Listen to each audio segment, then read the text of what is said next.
Hi viewers, நான் உங்கள் Rekha cooking channel Rekha பேசுகிறேங்க. இன்றைக்கி நம்ம குழம்பு மல்லித்தூள் எப்படி செய்யுதுன்னு பார்க்கலாங்க. வாங்க வீடியோக்குள்ளே போகலாம். கொத்தமல்லி 1/2 கிலோ, துவரம்பருப்பு 50 கிராமு, உளுந்து 50 கிராமு, அரிசி 50 கிராமு, ஜீரகம் 50 கிராமு, மிளகு 25 கிராமு, வெந்தயம் 2 ஸ்பூனு. இப்போ நம்ம கனமான வாணலியில் கொத்தமல்லியை போட்டு வறுத்தெடுத்துக்கலாங்க. கொத்தமல்லி வறுபட நல்ல மனம் நல்லா வருங்க. இப்போ ஒரு பாத்திரத்துக்கு மாற்றிக்கலாம்.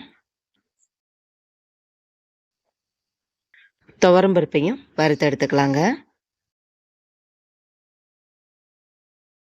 கொத்தமல்லியோட சேர்த்துக்கலாம் உளுத்தம்பருப்புங்க.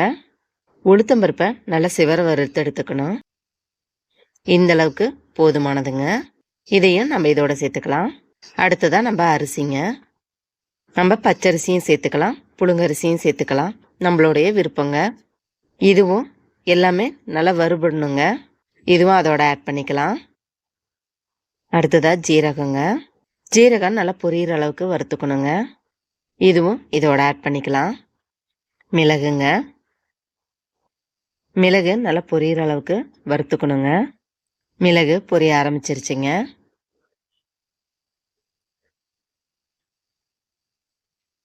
வெந்தயங்க.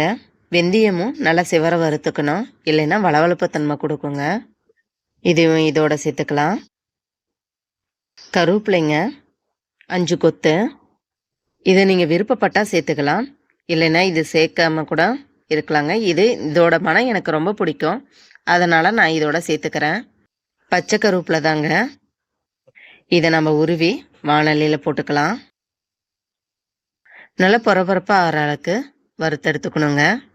இந்த ஒன்றோட ஒன்று ஒட்டாதுங்க. பாருங்க, நல்லா வறுபட்டுருச்சு. நம்ம கையில் எடுத்தோம்னா நல்லா பொறப்பொறப்பாக இருக்குங்க. இதையும் இதோட சேர்த்துக்கலாம். நம்ம வறுத்து எடுத்ததெல்லாம் நல்லா ஆறட்டுங்க. இதை ஒரு பாத்திரத்துக்கு மாற்றிக்கலாம். நம்ம மில்லில் கொடுத்து அரைச்சிட்டு வர போகிறோங்க. நம்ம வறுத்த பொருள் எல்லாத்தையும் இதில் சேர்த்தாச்சு.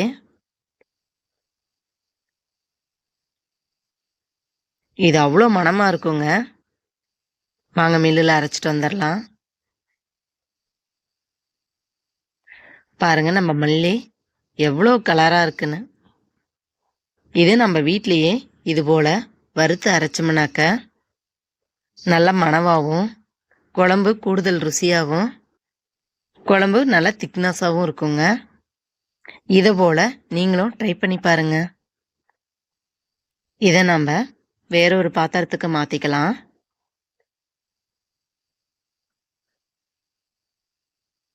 நல்லா ஆற விட்டு தாங்க நான் மாற்றுறேன். சூடாக மாற்றி எடுத்துக்காதீங்க. இதை நல்லா இது போல்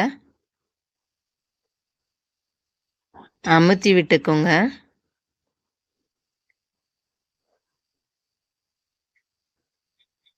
இதை நம்ம ஷேவ் பண்ணி வச்சோம்னா 7 மாதத்துக்கு கெடாதுங்க.